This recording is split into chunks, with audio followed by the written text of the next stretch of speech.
U okviru manifestacije Duhovnim stopama u prepunoj sali Kulturnog centra Zlatibor govorio je jedan od omiljenih besednika Srpske pravoslavne crkve, otac Gojko Perović. U inspirativnom govoru otac Gojko nas je podsjetio na značenje Kosovskog zaveta, naglašavajući njegovu liturgijsku dimenziju kroz poređenje tajne Kneževe večere, ukazujući na značaj Obilićevog i Lazarevog podviga kao univerzalnih parametara dostojanstva, ljubavi i stradanja za drugog, koji je u srpskom narodu najjače iskazan kroz žrtvovanje kneza Lazara i njegovih vitezova. Dakle, Kosovski zavjet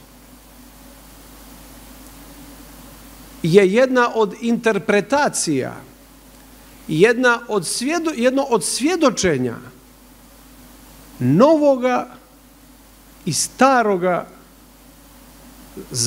zavjeta sa Bogom koji su napravili sveti oci u starom zavjetu i ovog novog zavjeta koje je Gospod napravio sa apostolima na tajnoj večeri i sa svima onima koji povjeruju u propovjed apostola da je Hristos vaskrsao.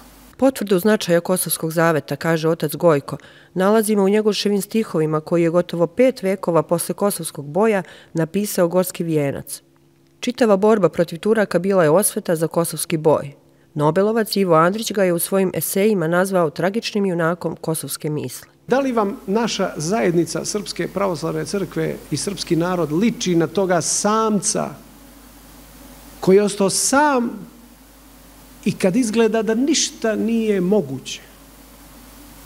Zato se vraćamo Kosovu. Jer se na Kosovu desilo nešto strašno. Nešto mnogo strašno i mnogo veliko. Da neko ko ga je opkolila tama i jači od njega nije posustao i 5 vjekova poslije Kosova. Znači, pazite, 500 godina poslije Kosova. Njegoš veliča, diže toga Obilić iz zaborava. Kosovski zavet nije samo stvar prošlosti, već i nadahnuće za buduća pokoljenja, o čemu je i sam Njegoš govorio u svojim stihovima, a na nama je, kaže otac Gojko, da se tog predanja na ovakvim saborovanjima podsjećamo. Idemo da obiđemo te svetinje, da čitamo Njegoša, da postimo vaskršnji post i neka bude što biti ne može. Hvala. Ovom besedom započet je drugi tematski deo Duhovnih stopa, a nastavit će se izložbom kopija fresaka iz Bogorodice Ljeviške, kao i predstavljanjem knjige Putopisa, dok će u Čajetini biti odigrana predstava Noć Lazareva.